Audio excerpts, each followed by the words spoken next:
Começa agora pela Rádio Rio de Janeiro, Momentos com Joana de Ângeles. Um programa que trará a você as lições da espiritualidade. Produção e apresentação, Maria de Fátima Miranda. Amigos ouvintes da Rádio Rio de Janeiro, que o Senhor Jesus nos conduza. Estamos de volta para o nosso encontro semanal, estudando a obra da Joana de Ângeles, através do médium Divaldo Pereira Franco. Hoje na companhia Eduardo Araújo, muita paz a todos. E Regina Célia, que Jesus esteja conosco. E o Clever, que não tem microfone, mas sem ele o microfone não funciona. É verdade. Olha, nós estamos estudando o livro Momentos de Saúde e de Consciência. Agora na segunda parte, Momentos de Consciência, no capítulo 6, quase no final. Hoje nós estamos no 18º parágrafo. Eduardo vai ler. Então vamos nós aqui. Diz Joana de Ângeles: de alguma forma, quem cultiva a culpa não deseja libertar-se. Em tal postura, comprazendo-se irresponsavelmente. Achou aí, Regina Célia? Já tinha marcado aí já? Uhum. Então, assim, não é que a pessoa queira cultivar a culpa, não é isso que ela quer dizer. Mas é o ato consciente que a gente precisa ter de que não adianta a gente ficar se torturando. Porque a pessoa ela não quer sentir a culpa, mas a culpa ela toma conta dela. Porque a pessoa sabe que está errada, ou imagina que esteja errada, né? Porque ainda tem esse detalhe, tem pessoas que, apesar de não estarem equivocadas, não terem cometido nenhum erro, elas sempre procuram uma maneira de se culpar. É uma forma autopunitiva que vem de outras encarnações, em que há uma cobrança exagerada da pessoa em relação aos seus comportamentos, seus pensamentos. Eu várias vezes converso com pessoas que falam, eu estou me sentindo muito culpado. Eu falei, mas o que aconteceu? Aí a pessoa explica. Eu falo, mas você não fez nada de errado, por que você está culpada mesmo assim? E a pessoa fica me olhando sem saber explicar, porque é aquela pessoa que pode acontecer o que for. Parece que tudo que acontece de errado no mundo é culpa dela. Por quê? Ela traz no inconsciente, né, erros graves do passado, ela se sente culpada, naturalmente culpada, então qualquer coisa que aconteça, de alguma maneira ela acha que ela tem alguma interferência, que ela tem alguma responsabilidade nisso, Regina. Isso vai criando uma baixa autoestima na pessoa, né? Então a pessoa vai alimentando aquela ideia deprime. E vai deprimindo. Pois vai deprimindo e muitas vezes chegando realmente a ficar doente mesmo, entendeu? E aí depois que fica doente, é difícil o tratamento, a culpa adoece. A culpa adoece, porque a culpa leva à depressão, a culpa leva ao transtorno de ansiedade, e aí, consequentemente, isso vai afetar o organismo físico, com diversos tipos de doenças, como gastrite, úlcera, problemas gastrointestinais, dores de cabeça que não passam, e os médicos nunca descobrem o que a pessoa tem. Exatamente. Por quê? Exatamente. A raiz do problema está nessa culpa que a pessoa alimenta o tempo inteiro em relação a qualquer coisa que aconteça. É verdade. Miranda. É interessante, no parágrafo anterior, ela diz assim: desse modo, quem se detém nas sombrias paisagens da culpa ainda não descobriu a consciência da própria responsabilidade perante a vida, negando-se a bênção da libertação. Aí o Eduardo fez uma colocação muito interessante, porque não é que você se programe, eu vou me culpar, eu vou ficar na culpa para que dessa forma seja de tal maneira, né? Porque agora ela diz assim: de alguma forma, quem cultiva a culpa não deseja libertar-se, em tal postura comprazendo-se irresponsavelmente. Olha, para Joana falar isso, é porque isso acontece, agora não a nível de consciência de programação lúcida. Não é? Não acontece assim, hoje não, em tal situação é preferível me sentir culpada, porque assim, pelo menos, eu vou ficar, sem precisar seguir adiante. Então, a colocação do Eduardo é importante nesse sentido, porque quando nós escutamos a Joana fazer essa colocação, né, que de alguma forma, quem cultiva a culpa não deseja libertar-se, a nível inconsciente. Porque conscientemente ninguém acorda dizendo assim, hoje eu vou ter uma postura de culpa, vou ter um comportamento de quem me culpando, porque é uma maneira de eu não precisar me esforçar para sair desse estágio. Sim. Porque enquanto você está nessa de culpa, a nossa ignorância, a nível da condição de espírito imortal que nós somos, vai passar aí. Isso.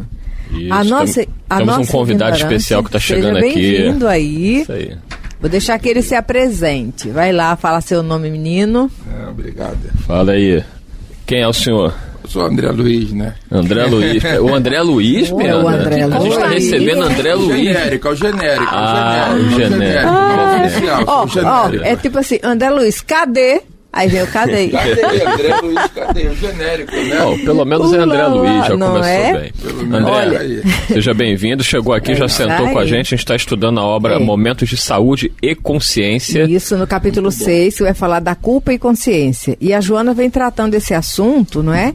E tem que no parágrafo que nós começamos a estudar hoje, o 18º parágrafo, ela diz, de alguma forma, quem cultiva a culpa não deseja libertar-se. Em tal postura, comprazendo-se irresponsavelmente. E o Eduardo, ele lembrou de enfatizar que não é que a pessoa quer mergulhar nisso. Quando ele fala isso, a nível consciente, né? A gente não sai. Eu hoje vou ficar numa postura bem de culpa, porque aí eu não preciso aí eu não preciso me esforçar, porque vai ficar alguém do meu lado. Você não fala isso consciente, mas inconscientemente você foge do esforço de se mobilizar para buscar outra atitude, buscar outra postura, e você se apresenta assim. Porque quando ela afirma isso, ela está falando do eu profundo. O eu profundo, num instinto num mecanismo de defesa emocional, prefere ficar se sentindo culpado, porque aí não tem que fazer um esforço para lidar com novas situações e transcender aquilo. Isso é inconsciente. Quando ela fala aqui, ela está falando do inconsciente profundo. Não é? Uhum. No consciente, você não programa isso, você não faz o planejamento do dia. Amanhã eu vou me acordar me sentindo culpada, porque assim eu vou ficar quietinha e ninguém vai me incomodar. Não é assim. Né? Aí depois ela vai falar o outro parágrafo. Você lê outro parágrafo? O termo inconsciente, ele já quer dizer isso. Você não tem consciência. Isso. A sua mente racional, ela não consegue analisar essa situação. É uma coisa que você sente e nem sabe explicar por quê. E fica uma frustração, porque é um departamento que você não tem acesso a ele de forma lúcida, está dentro de você e você não sabe de onde vem o comando. Muita gente se questiona, né? Tem crianças que já têm um comportamento que a criança é toda insegura, tudo ela pede desculpa, tudo ela chora, ela tem medo, por quê? Ela não lembra, mas ela traz de vidas anteriores muita culpa. E um bloqueio. Por erros graves cometidos. Então é aquela criança que você vê que ela é totalmente insegura. Você fala, mas de onde vem isso? Não criei essa criança assim. Eu tento deixar livre, eu tento dar liberdade, eu tento estimular, e ela está sempre com medo, está sempre... Tudo que ela faz, ela acha que vai fazer alguma coisa errada. Por quê? É tímida, se confunde com a timidez. Então a criança já traz isso inconscientemente. São coisas que vêm do passado, não é isso, André Luiz? Porque isso aí entra na parte do eu, né? A liberdade, às vezes, de expressão está dentro do inconsciente da própria pessoa. Às vezes a gente não entende porque umas falam demais, umas falam de menos, e as outras ficam retraídas, se retrai. Quando você se retrai, a pessoa não sabe se o inconsciente, tem gente que fala assim, eu sou desse modo, não vou mudar. Mas às vezes a mudança está no seu eu, como eu gosto de falar, é desbastar a pedra bruta que está dentro do nosso coração. Se a gente ter essa inconsciência, mas às vezes é como a Miranda falou, a pessoa não consegue enxergar esse eu. Às vezes a gente mesmo não consegue enxergar esse eu. Fala assim, mas por que eu fiz isso? É o grande desafio de se conhecer, né? É o autoconhecimento. E é isso que Jesus vem nos trazer quando ele fala assim, conhecereis a verdade vos libertará. A gente pensa que é a verdade do universo de fora, pensa que é a verdade do outro, pensa que é a verdade da sociedade, pensa que é a verdade do meio social, político que a gente se encontra, e não é. É o autoconhecimento. Se saber espírito é uma jornada para longo tempo, porque a gente, na razão, eu sou um espírito imortal, mas na emoção a gente não processa isso ainda. Não, a gente nem tem essa consciência disso mesmo. Não conseguimos ter até hoje, né? A gente aprende com nossos ensinamentos que a gente não consegue ter essa inconsciência. E não adianta se forçar numa coisa, porque não é com forçação, né? Porque não é um lugar de fora que você desbrava, mas é uma situação de dentro que você conquista. Bem natural. Você conquista. Mas é por isso que Joana também fala sobre o auto-perdão. Porque assim, não tem como a gente parar de se culpar se a gente não procurar se perdoar também. E é difícil, né? Não só perdoar o outro, como nos auto-perdoar. O perdão a si mesmo. É tão difícil quanto. Perdão a si mesmo não é conivência com nossos erros. Não. É a compreensão de que nós somos seres falíveis, somos espíritos ainda atrasados, que erramos sim, mas que precisamos tentar melhorar.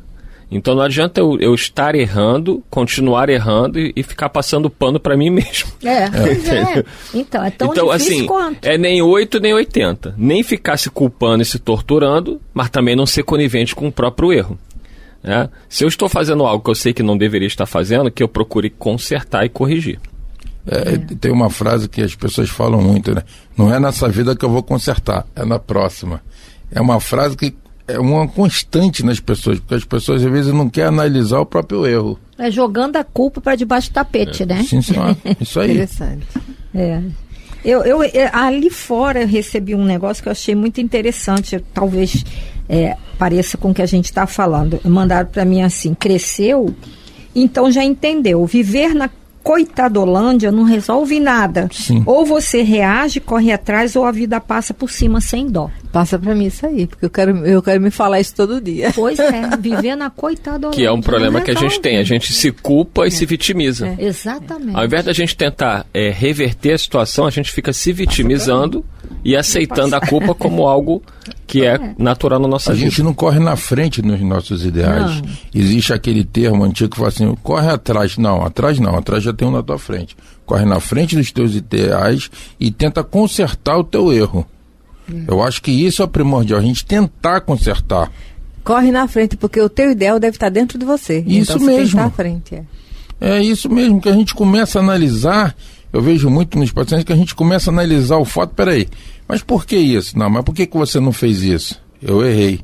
Então a gente tem que ter a consciência. É isso aí. Se a gente não tiver a consciência de nós mesmos, que é difícil, é muito difícil, a gente tem que saber nos analisar. Olha, nenhuma roseira apresenta a flor sem passar pelo botão.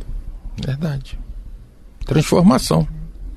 A transformação, eu acho que para o ser humano hoje, nos dias atuais, como Joana sempre fala, é analisar nós mesmos. Porque só a gente pode nos analisar. Você pode mentir para todos, mas você não pode mentir para você. O pisca fica ali. Depois você conhece o evangelho. Opa, mas aí eu falei algo que não é bem assim. Vou analisar. É o termômetro, né? Ali mostrando para nós. Sim, sim. Joana fala sempre sobre isso, né? Analisa você próprio. Se analisa. A gente precisa nos analisar. E quando nós descobrimos isso, despertamos para isso, quanto tempo nós ganhamos? Porque espaço mental é tempo. E quando você doa espaço mental a coisas e situações, pessoas e momentos que não têm utilidade real, que não vão tirar do estado que você está, você vai aproveitar melhor o seu tempo, o seu espaço mental. Com certeza, porque a gente começa a analisar os fatos que estão veridicamente acontecendo com a gente. Mas por que isso está acontecendo? Será que isso é o correto? Será que nós estamos analisando mesmo que a gente... a análise dos fatos de nós? Porque a gente não tem que ver fulaninho. Vamos analisar a gente espiritualmente, materialmente, nosso cotidiano. O que nós estamos fazendo para poder nos melhorar? Moralmente, espiritualmente, né? Porque senão a gente não consegue andar. Essa é que é a realidade. A gente não tá a gente vê hoje a situação que as pessoas não estão conseguindo andar. Porque não estão se analisando, estão analisando os outros. Mas ele faz isso, por que eu não vou fazer? Não. E a nossa consciência? É que você falou.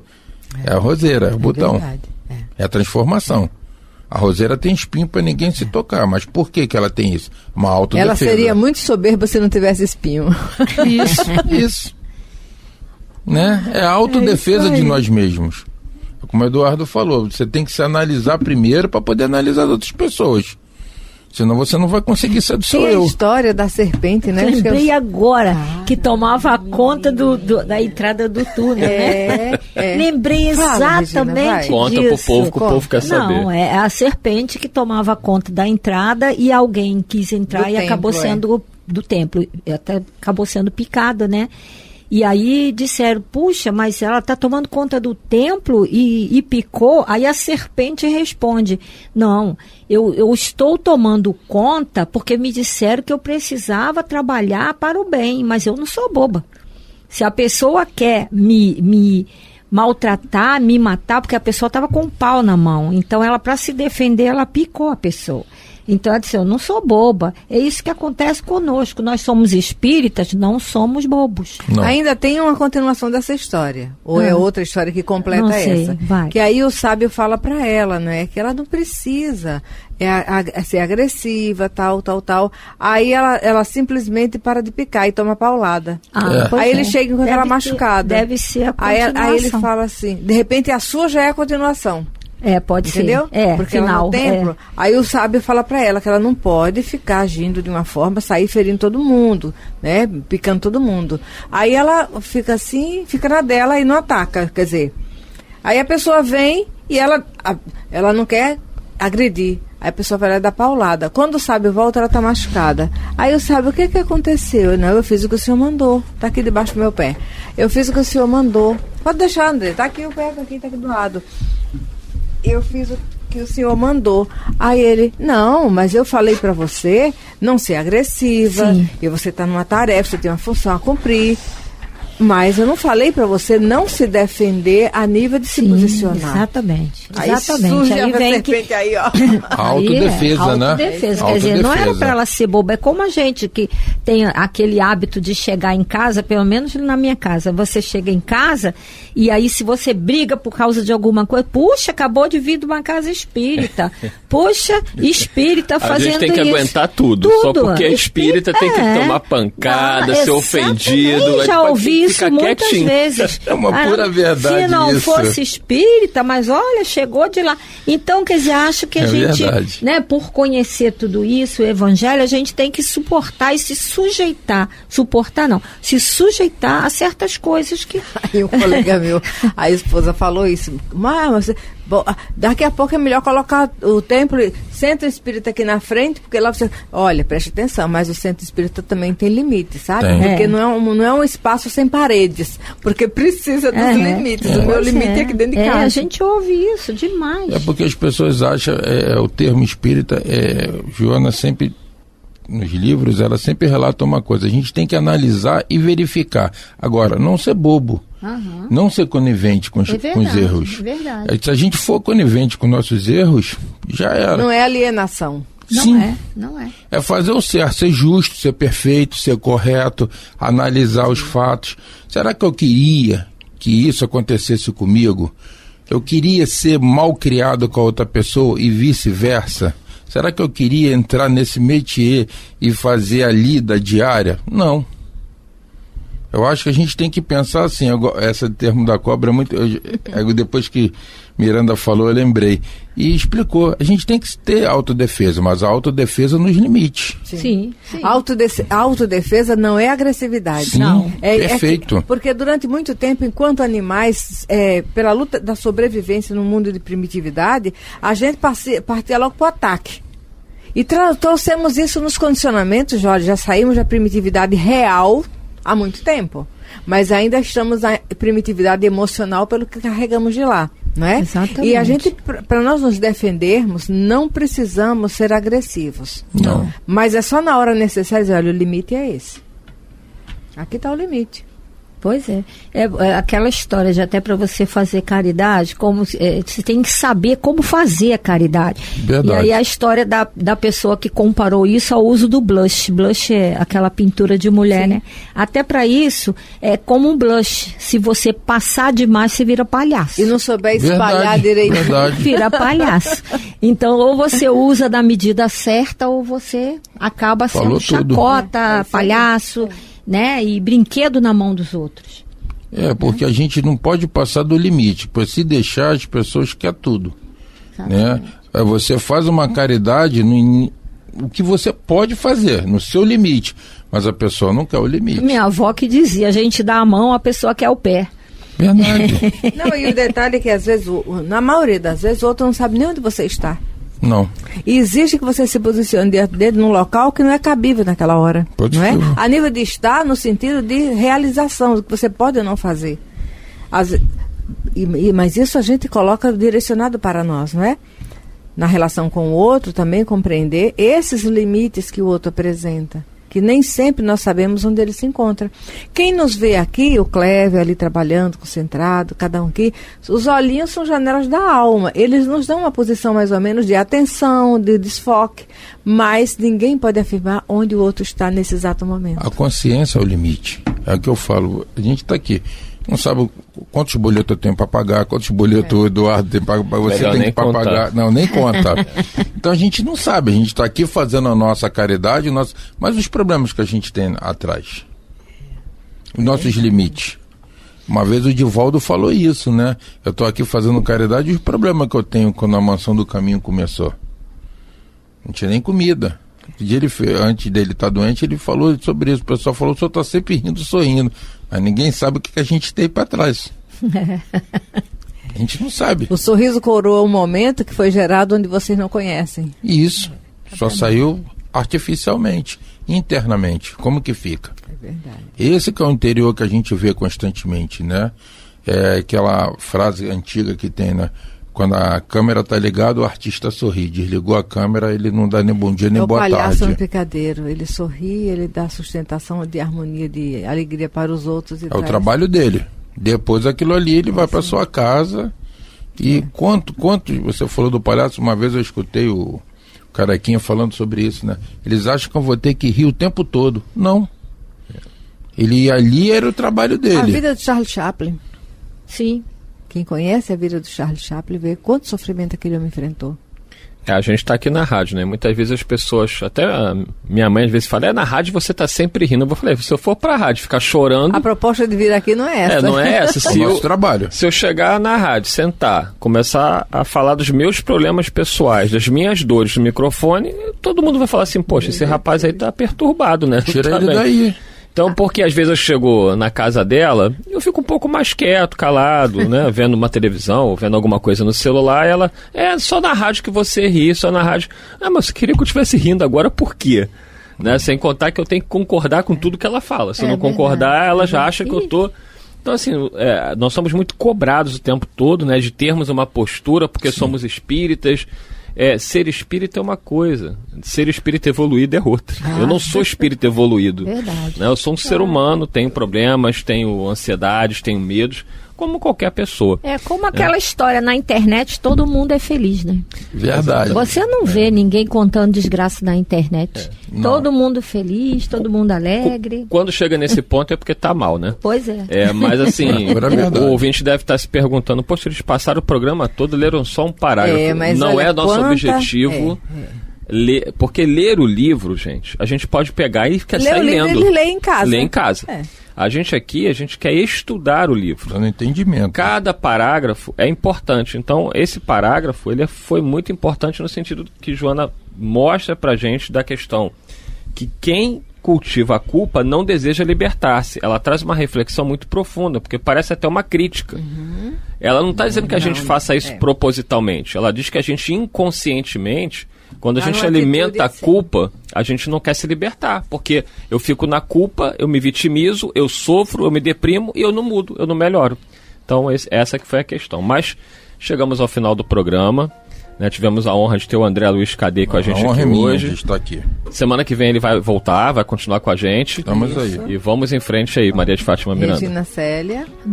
Eu não sei nem se é boa tarde, boa noite. Bom dia, boa tarde, boa noite. Eu costumo dizer bom dia porque o dia é longo. Tá bom, então bom dia a todos, paz a muita todos. paz. Que Jesus nos Muita conduza. paz e luz. A Rádio Rio de Janeiro apresentou Momentos com Joana de Ângeles, um encontro com as lições da espiritualidade. Produção e apresentação, Maria de Fátima Miranda.